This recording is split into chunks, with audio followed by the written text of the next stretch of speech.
Hazbin Hotel, created by Pop, kicked off with its pilot back in 2020, and now it's a full-fledged series. Here's the lowdown from my corner. First things first, this show's like a speed train. It moves fast. The pacing is pretty crazy. It's like they're trying to shove everything in one season, and it kind of falls flat. We barely get any time with some of the characters, so their quote-unquote redemption just doesn't have any meaning. This angel girl, for example, whose name I forgot. I feel like they should have given us at least an episode in heaven before showing how much she means and giving her time to trust Charlie, but I guess they were running out of time with their limited episodes. Also, we probably should have been given more about Vaggie before her whole sad song, plus her secret being revealed. Let me start off by saying this, which may be controversial. Hazbin is not meant for kids. And yeah, that means you, 11 to 15-year-olds. 16 and older seems more or less reasonable, but come on now. Middle schoolers? I bet a bunch of kids are learning their first sex ed there. Oh, and before you role players and gotcha accounts come at me, I'm not necessarily blaming you. I'm blaming, well, Vivzy. I know that unlimited internet access can just do that, but there was no reason for the pilot, or first episode at least, to be accessible for kids.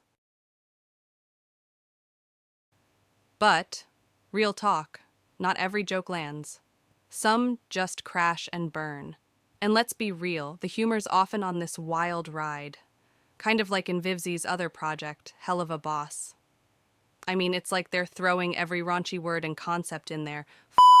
Shit, bitch, sex, you name it. If you're into that, cool. If not, it might feel a bit over the top. Now, onto the heavy stuff. There's this character, Angel Dust, going through some seriously dark moments. Some folks say the show doesn't take it seriously enough, making light of some heavy topics.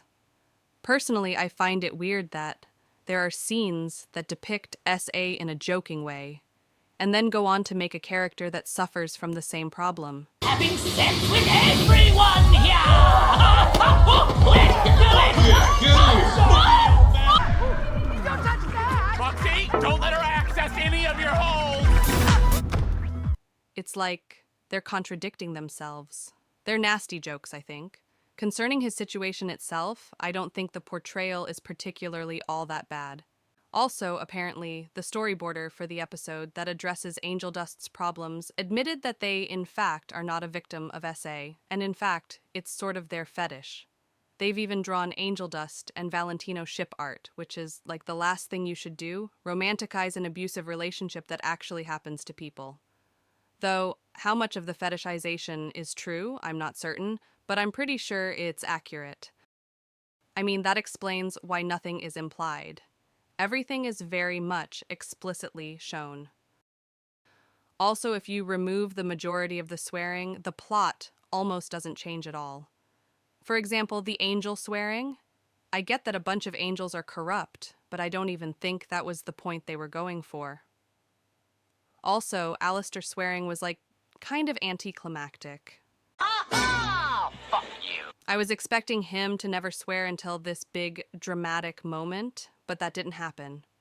Fuck.